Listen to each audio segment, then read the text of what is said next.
Dari Beatrice. Selamat malam. Pak Pendeta, saya mau tanya, ketika Yesus datang, dia akan membawa orang-orang yang benar ke tempatnya di surga. Sedangkan orang-orang yang jahat tidak ikut ke surga. Apakah orang-orang jahat itu tahu apa kesalahan mereka? Kenapa mereka tidak ikut ke dalam surga? Apa sebabnya? Dan apakah mereka juga tahu kenapa saya dan keluarga bisa ikut dalam rombongan ke surga?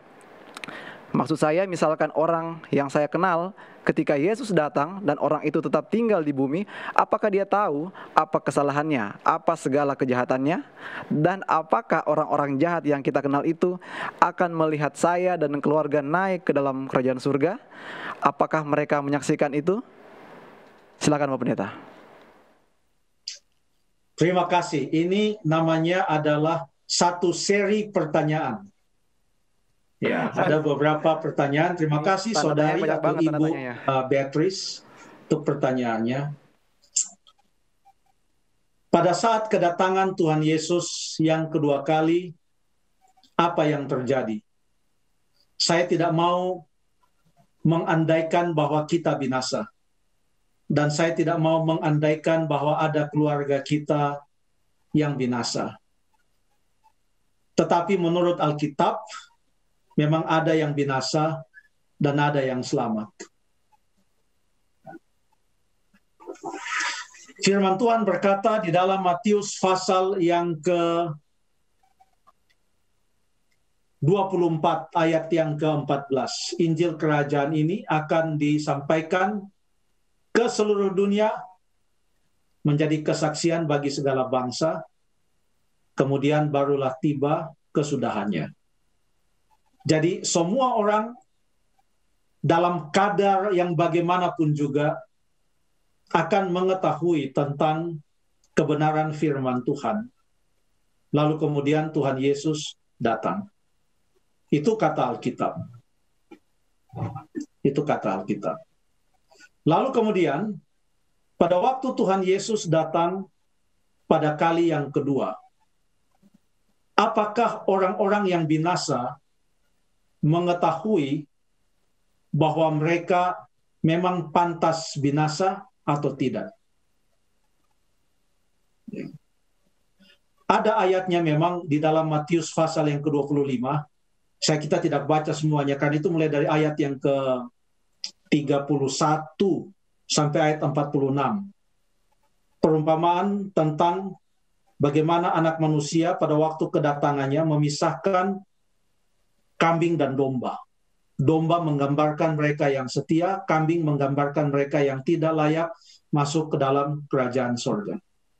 Dalam cerita itu seakan-akan ada kesan bahwa mereka yang masuk kepada golongan yang diumpamakan sebagai kambing itu tidak mengetahui kok kita dihukum. Lalu kemudian karena Tuhan Yesus berkata, pada waktu aku lapar, pada waktu aku haus.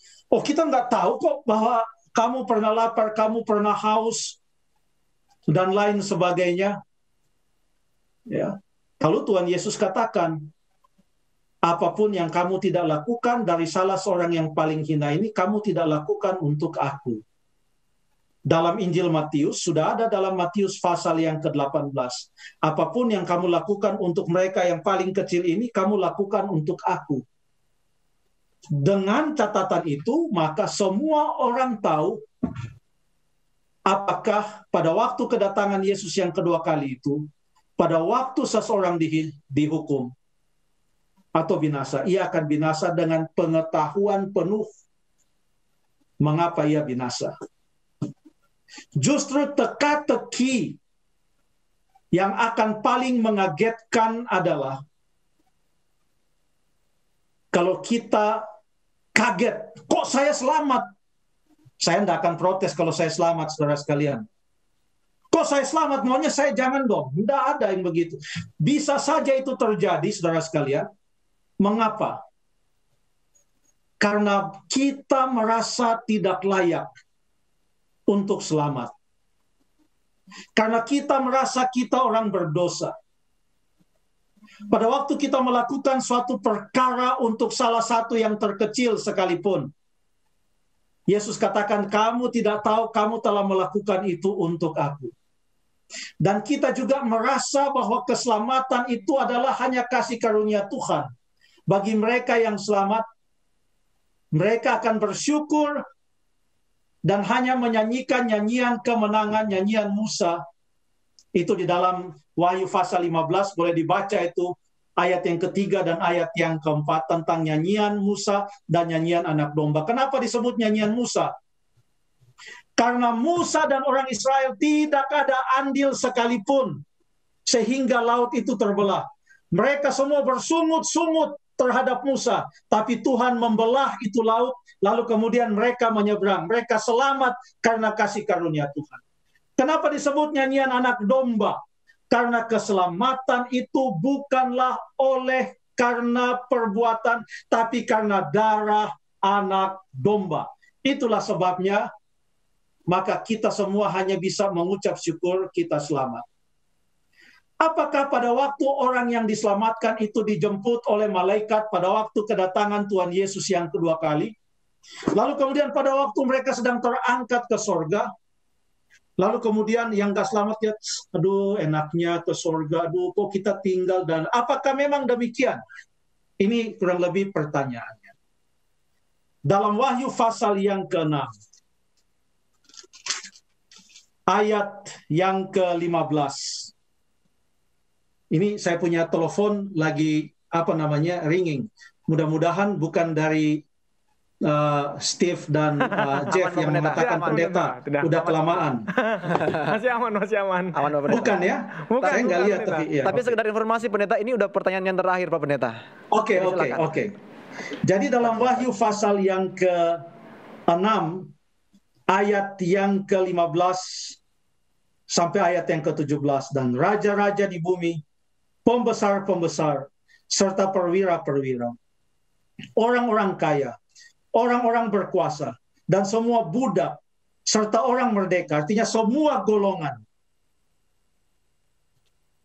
Mereka katanya bersembunyi ke dalam gua-gua dan celah-celah batu karang di gunung, dan mereka berkata kepada gunung-gunung dan kepada batu-batu karang itu, runtuhlah menimpa kami dan sembunyikanlah kami terhadap Dia yang duduk di atas takhta dan terhadap murka anak domba.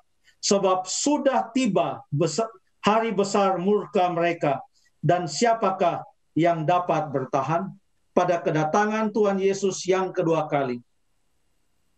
Sebelum